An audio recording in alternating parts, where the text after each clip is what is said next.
श्रीलाङ्गूलास्त्रशत्रुञ्जय हनुमत्स्तोत्रम्। श्रीगणेशाय नमः। श्रीसीतारामचन्द्राभ्यां नमः।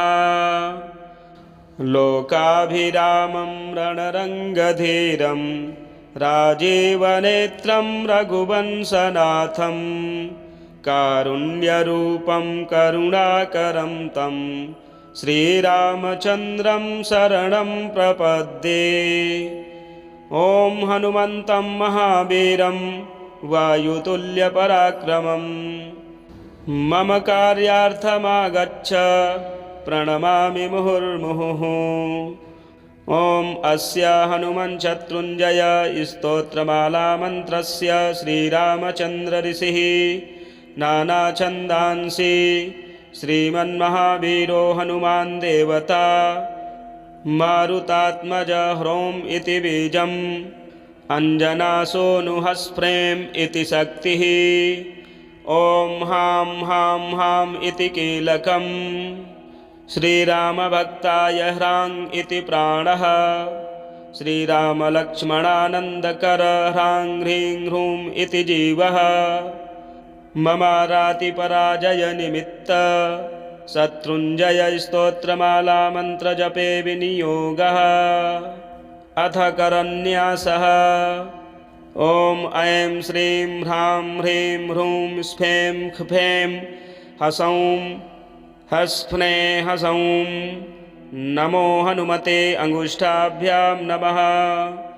ॐ ऐं श्रीं ह्रां ह्रीं ह्रूं स्फें ख्फें हसौं हस्फ्रें हसौं। नमो रामदूताय तर्जनीभ्यां नमः। ॐ ऐं श्रीं ह्रां ह्रीं ह्रूं स्फें ख्फें हसौं हस्फ्रें हसौं। नमो लक्ष्मणप्राणदात्रे मध्यमाभ्यां नमः। ॐ ऐं श्रीं ह्रां ह्रीं ह्रूं स्फें ख्फें हसौं हस्फ्रें हसौं। नमो अञ्जनासूनवे अनामिकाभ्यां नमः। ॐ ऐं श्रीं ह्रां ह्रीं ह्रूं स्फें ख्फें हसौं हस्फ्रें हसौं। नमो सीताशोकविनाशाय कनिष्ठिकाभ्यां नमः। ॐ ऐं श्रीं ह्रां ह्रीं ह्रूं स्फें ख्फें हसौं हस्फ्रें हसौं। नमो लङ्काप्रसादभञ्जनाय करतलकरपृष्ठाभ्यां नमः। अथ हृदयादिषडङ्गन्यासः। ॐ ऐं श्रीं ह्रां ह्रीं ह्रूं स्फें ख्फें हसौं हस्फ्रें हसौं। नमो हनुमते हृदयाय नमः।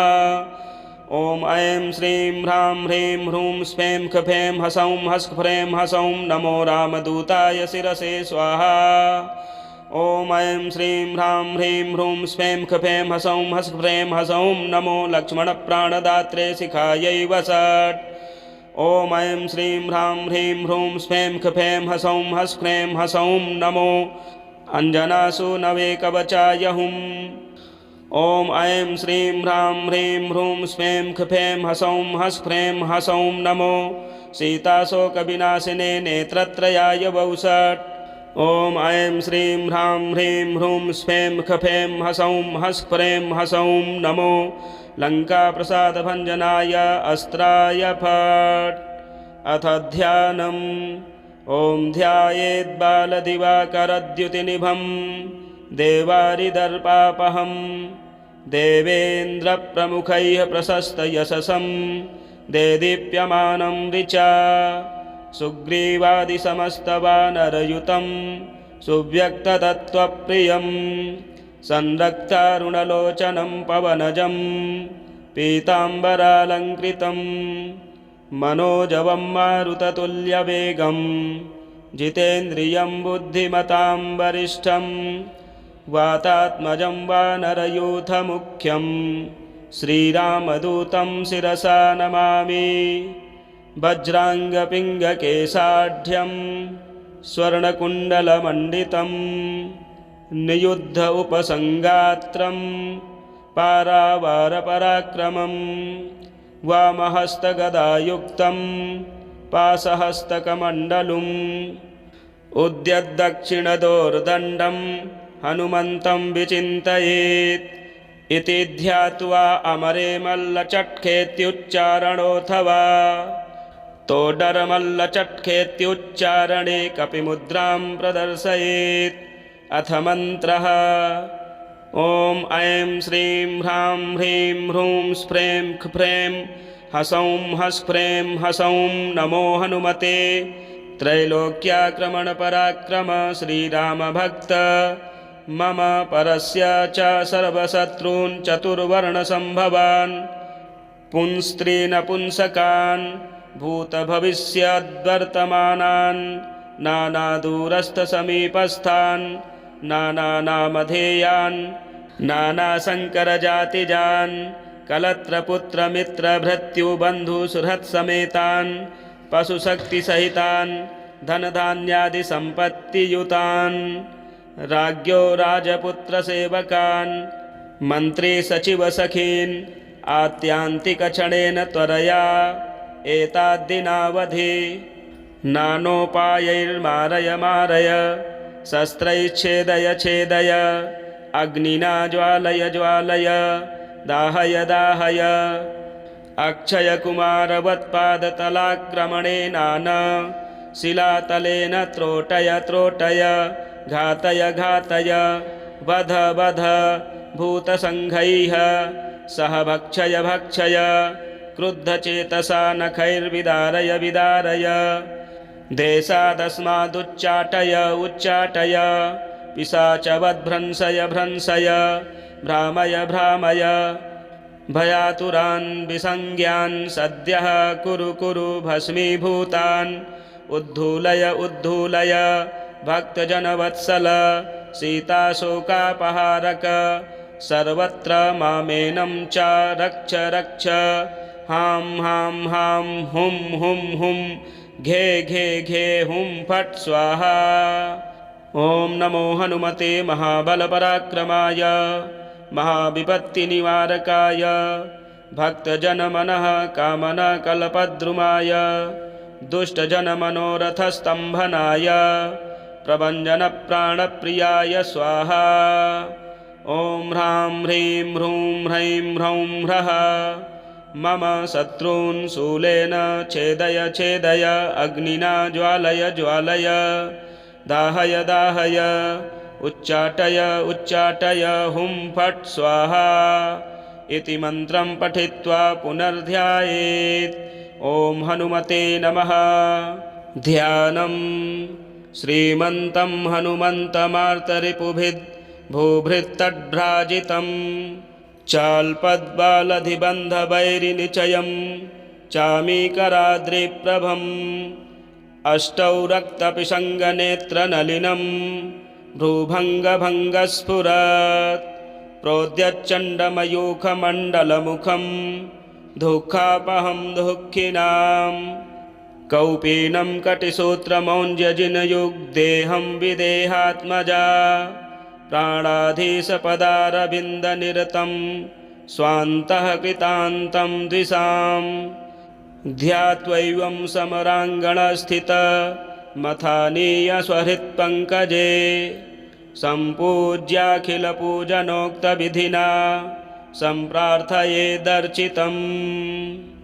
हनुमनञ्जनासूनो महाबलपराक्रम लोलल्लाङ्गूलपातेन ममारातिन्निपातय मर्कटाधिपमार्तण्ड मण्डलग्रासकारक लोलल्लाङ्गूलपातेन ममारातिन्निपातय अक्षक्षपणपिङ्गाक्ष क्षितिजासु छयङ्कर लोलल्लाङ्गूलपातेन ममारातिन्निपातय रुद्रावतार संसार दुःखभारापहारक लोलल्लाङ्गूलपातेन ममारातिन्निपातय श्रीरामचरणाम्भोज मधुपायितमानस लोलल्लाङ्गूलपातेन ममारातिन्निपातय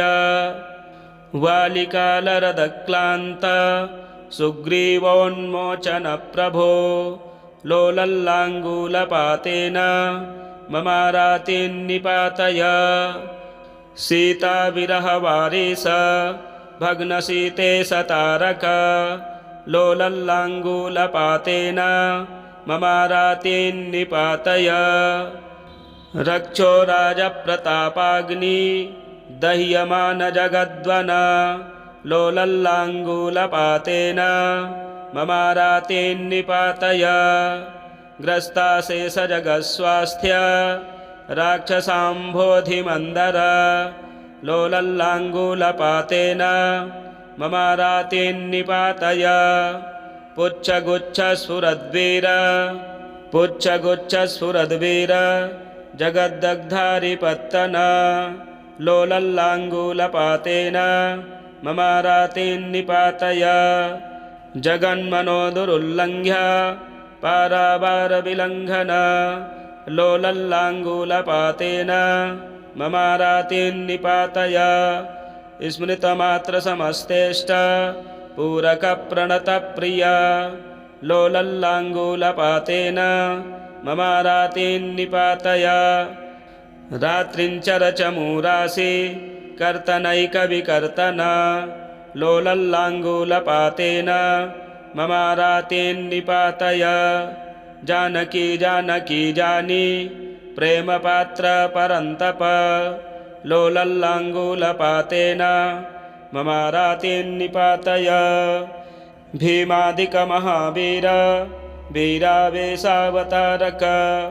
लोलल्लाङ्गूलपातेन ममारातिन्निपातय वैदेही विरहाक्रान्त रामरोषैकविग्रह लोलल्लाङ्गूलपातेन ममारातिन्निपातय वज्राङ्गनखदश्रेष वज्रिवज्रावगुण्ठन लोलल्लाङ्गूलपातेन ममारातिन्निपातय अखर्वगर्वगन्धर्व पर्वतोभेदनस्वर लोलल्लाङ्गूलपातेन ममारातिन्निपातय लक्ष्मणप्राणसन्त्राण त्राततीक्ष्णकरान्वय लोलल्लाङ्गूलपातेन ममारातिन्निपातय रामादिविप्रयोगार्थ भर्ताद्यार्तिनाशन लोलल्लाङ्गूलपातेन ममारातिन्निपातय द्रोणाचलसमुच्छेप समुच्छिप्तारिवैभव लोलल्लाङ्गूलपातेन ममारातिन्निपातय सीताशीर्वादसम्पन्न समस्तावयवाक्षत लोलल्लाङ्गूलपातेन ममारातिन्निपातय इत्येवमश्वत्थतलोपविष्टः शत्रुञ्जयं नाम पठेत् स्वयं यः स शीघ्रमेवास्तसमस्तशत्रुः प्रमोदते मारुतजप्रसादात् अथ ध्यानम् ॐ ध्यायेद्बालदिवाकरद्युतिनिभं देवारिदर्पापहं देवेन्द्रप्रमुखैः प्रशस्तयशसं देदीप्यमानं ऋचा सुग्रीवादिसमस्तवानरयुतं सुव्यक्ततत्त्वप्रियं संरक्तारुणलोचनं पवनजं पीताम्बरालङ्कृतं मनोजवं मारुततुल्यवेगं जितेन्द्रियं बुद्धिमतां वरिष्ठं वातात्मजं वानरयूथमुख्यं श्रीरामदूतं शिरसा नमामि वज्राङ्गपिङ्गकेशाढ्यं स्वर्णकुण्डलमण्डितं नियुद्ध उपसङ्गात्रं पारावारपराक्रमं वामहस्तगदायुक्तं पाशहस्तकमण्डलुम् उद्यद्दक्षिणदोर्दण्डं हनुमन्तं विचिन्तयेत् इति ध्यात्वा अमरे मल्लचट्खेत्युच्चारणोऽथवा तोडरमल्लचट्खेत्युच्चारणे कपिमुद्रां प्रदर्शयेत् अथ मन्त्रः ॐ ऐं श्रीं ह्रां ह्रीं ह्रूं स्फ्रें ख्फ्रें हसौं हस्फ्रें हसौं नमो हनुमते त्रैलोक्याक्रमण पराक्रम श्रीराम भक्त मम परस्य च सर्वशत्रून् चतुर्वर्ण संभवान् पुंस्त्रीनपुंसकान् भूतभविष्यद्वर्तमानान् नानादूरस्थसमीपस्थान् नानानामधेयान् नानाशङ्करजातिजान् कलत्रपुत्रमित्रभृत्युबन्धुसुहृत्समेतान् पशुशक्तिसहितान् धनधान्यादिसम्पत्तियुतान् राज्ञो राजपुत्रसेवकान् मन्त्रीसचिवसखीन् आत्यान्तिकक्षणेन त्वरया एताद्दिनावधि नानोपायैर्मारय मारय शस्त्रैच्छेदय छेदय अग्निना ज्वालय ज्वालय दाहय दाहय अक्षयकुमारवत्पादतलाक्रमणेनान शिलातलेन त्रोटय त्रोटय घातय घातय वध वध भूतसङ्घैः सह भक्षय भक्षय क्रुद्धचेतसा नखैर्विदारय विदारय देशादस्मादुच्चाटय उच्चाटय पिशाचवद्भ्रंशय भ्रंशय भ्रामय भ्रामय भयातुरान् विसंज्ञान् सद्यः कुरु कुरु भस्मीभूतान् उद्धूलय उद्धूलय भक्तजनवत्सल सीताशोकापहारक सर्वत्र मामेनं च रक्ष रक्ष हां हां हां हुं हुं हुं घे घे घे हुं फट् स्वाहा। ओम नमो हनुमते महाबलपराक्रमाय महाविपत्तिनिवारकाय भक्तजनमनः कामनाकल्पद्रुमाय दुष्टजनमनोरथस्तम्भनाय प्रभञ्जनप्राणप्रियाय स्वाहा। ओम ह्रां ह्रीं ह्रूं ह्रैं ह्रौं ह्रः मम शत्रून् शूलेन छेदय छेदय अग्निना ज्वालय ज्वालय दाहय दाहय उच्चाटय उच्चाटय हुं फट् स्वाहा इति मन्त्रं पठित्वा पुनर्ध्यायेत्। ओम हनुमते नमः।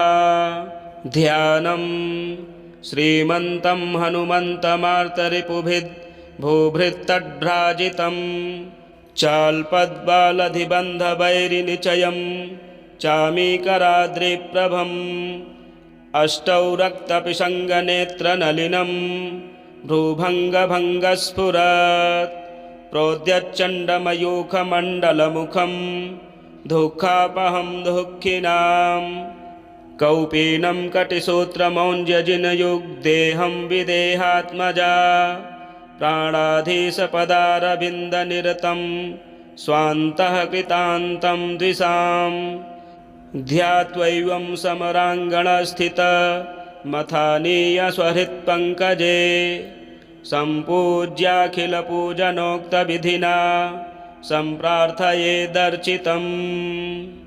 हनुमनञ्जनासूनो महाबलपराक्रम लोलल्लाङ्गूलपातेन ममारातिन्निपातय मर्कटाधिपमार्तण्ड मण्डलग्रासकारक लोलल्लाङ्गूलपातेन ममारातिन्निपातय अक्षक्षपणपिङ्गाक्ष क्षितिजासुषयङ्कर लोलल्लाङ्गूलपातेन ममारातिन्निपातय रुद्रावतार संसार दुःखभारापहारक लोलल्लाङ्गूलपातेन ममारातिन्निपातय श्रीरामचरणाम्भोज मधुपायितमानस लोलल्लाङ्गूलपातेन ममारातिन्निपातय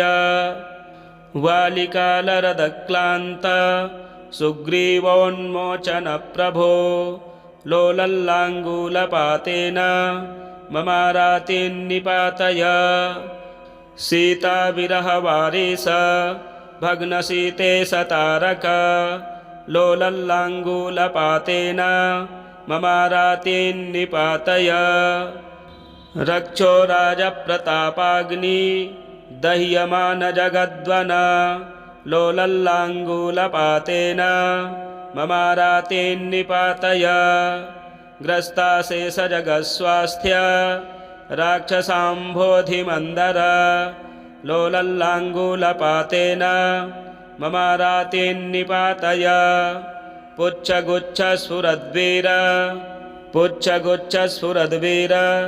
जगद्दग्धारिपत्तन लोलल्लाङ्गूलपातेन ममारातेन्निपातय जगन्मनोदुरुल्लङ्घ्य पारावारविलङ्घन लोलल्लाङ्गूलपातेन ममारातेन्निपातय स्मृतमात्रसमस्तेष्ट पूरकप्रणतप्रिय लोलल्लाङ्गूलपातेन ममारातेन्निपातय रात्रिञ्चरचमूरासि कर्तनैकविकर्तन लोलल्लाङ्गूलपातेन ममारातेन्निपातय जानकी जानकी जानी प्रेमपात्रपरन्तप लोलल्लाङ्गूलपातेन ममारातेन्निपातय भीमादिकमहावीर वीरावेशावतारक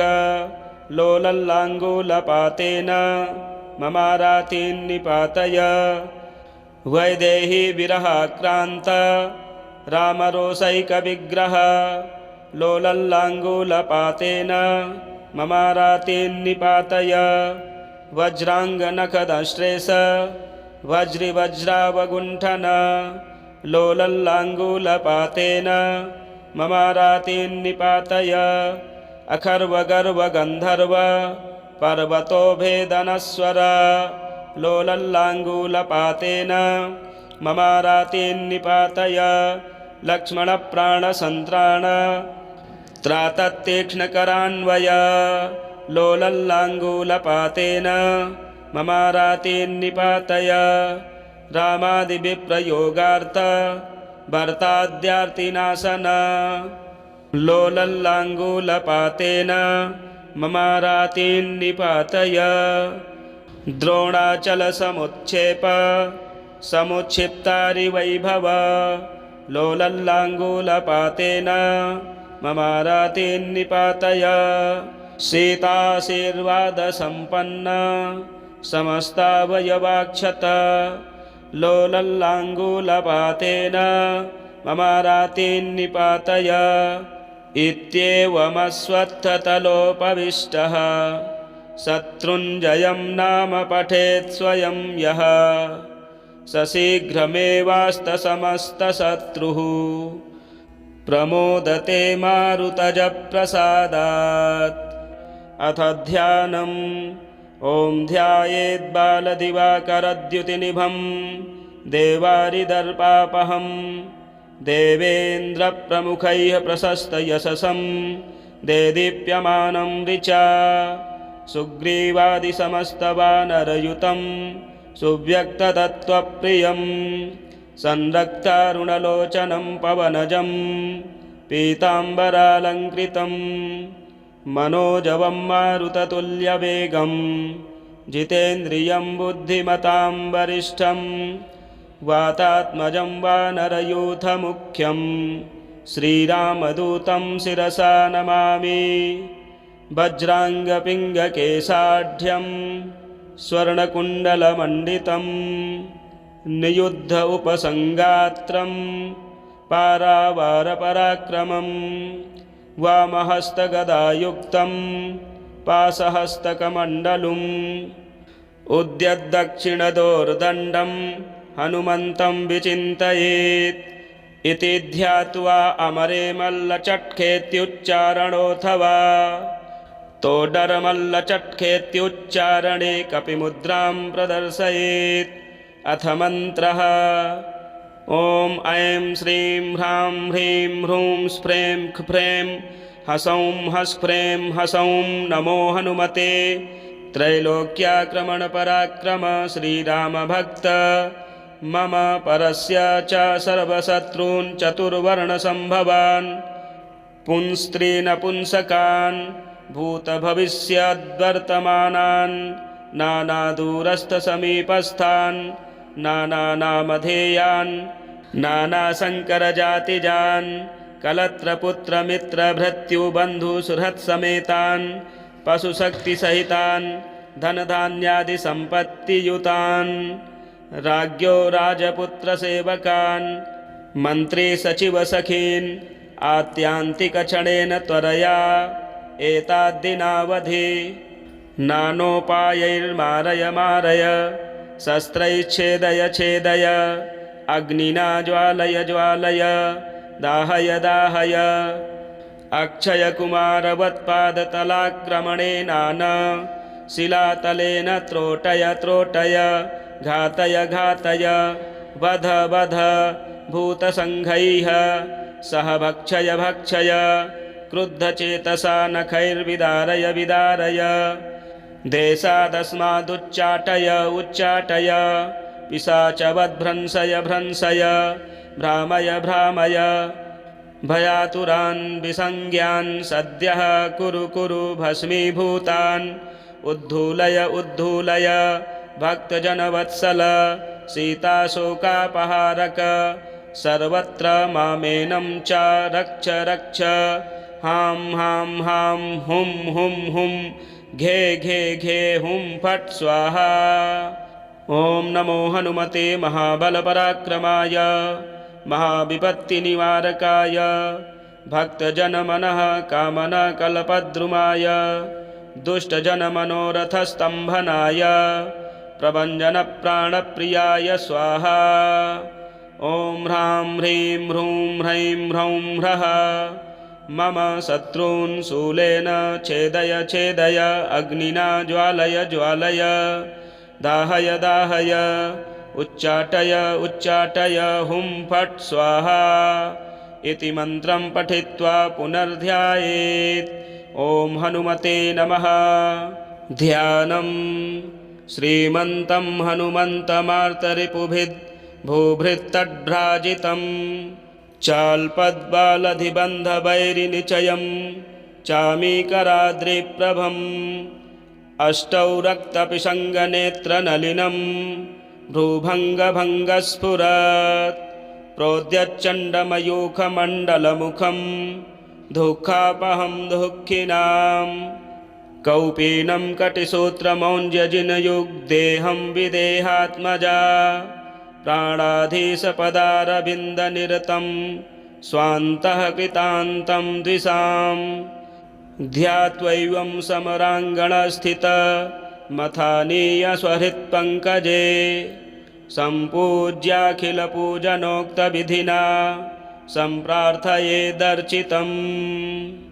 हनुमनञ्जनासूनो महाबलपराक्रमा लोलल्लाङ्गूलपातेन ममारातिन्निपातय मर्कटाधिपमार्तण्ड मण्डलग्रासकारक लोलल्लाङ्गूलपातेन ममारातिन्निपातय अक्षक्षपणपिङ्गाक्ष क्षितिजासु क्षयङ्कर लोलल्लाङ्गूलपातेन ममारातिन्निपातय रुद्रावतार संसार दुःखभारापहारक लोलल्लाङ्गूलपातेन ममारातिन्निपातय श्रीरामचरणाम्भोज मधुपायितमानस लोलल्लाङ्गूलपातेन ममारातिन्निपातय वालिकालरदक्लान्त सुग्रीवोन्मोचनप्रभो लोलल्लाङ्गूलपातेन ममारातिन्निपातय सीताविरहवारिस भग्नसीते सतारक लोलल्लाङ्गूलपातेन ममारातिन्निपातय रक्षो राजप्रतापाग्नि दह्यमान जगद्वन लोलल्लाङ्गूलपातेन ममारातिन्निपातय ग्रस्ताशेषजगस्वास्थ्य राक्षसाम्भोधिमन्दर लोलल्लाङ्गूलपातेन ममारातिन्निपातय पुच्छगुच्छस्फुरद्वीर पुच्छगुच्छस्फुरद्वीर जगद्दग्धारिपत्तन लोलल्लाङ्गूलपातेन ममारातेन्निपातय जगन्मनोदुरुल्लङ्घ्य पारावारविलङ्घन लोलल्लाङ्गूलपातेन ममारातेन्निपातय स्मृतमात्रसमस्तेष्ट पूरकप्रणतप्रिय लोलल्लाङ्गूलपातेन ममारातेन्निपातय रात्रिञ्चरचमूरासि कर्तनैकविकर्तन लोलल्लाङ्गूलपातेन ममारातेन्निपातय जानकी जानकी जानी प्रेमपात्रपरन्तप लोलल्लाङ्गूलपातेन ममारातेन्निपातय भीमादिकमहावीर वीरावेशावतारक लोलल्लाङ्गूलपातेन ममारातेन्निपातय वैदेही विरहाक्रान्त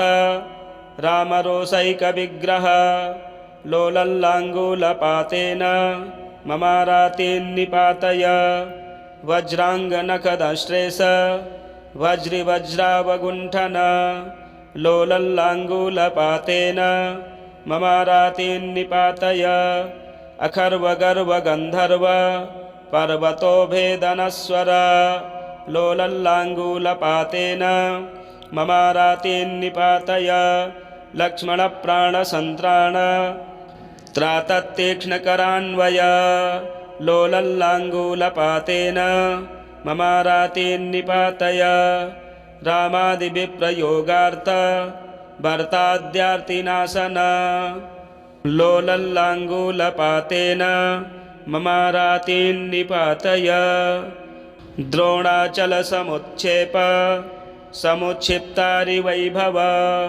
लोलल्लाङ्गूलपातेन ममारातेन्निपातय सीताशीर्वादसम्पन्न समस्तावयवाक्षत लोलल्लाङ्गूलपातेन ममारातेन्निपातय इत्येवमश्वत्थतलोपविष्टः शत्रुञ्जयं नाम पठेत् स्वयं यः स शीघ्रमेवास्तसमस्तशत्रुः प्रमोदते मारुतजप्रसादात् प्रमोदते मारुतजप्रसादात् श्रीलाङ्गूलास्त्रशत्रुञ्जयं हनुमत्स्तोत्रं संपूर्णम। प्रिय दर्शकों, मंगलवार के दिन इस स्तोत्र का पाठ करने से सभी प्रकार के शत्रु, सभी प्रकार की आधि व्याधि बीमारियां सब दूर हो जाती हैं। बस इस स्तोत्र को मंगलवार के दिन 3 बार श्रवण करना है। और इसी प्रकार के वीडियो देखने के लिए चैनल को सब्सक्राइब करें, वीडियो शेयर करें, लाइक करें। हर हर महादेव।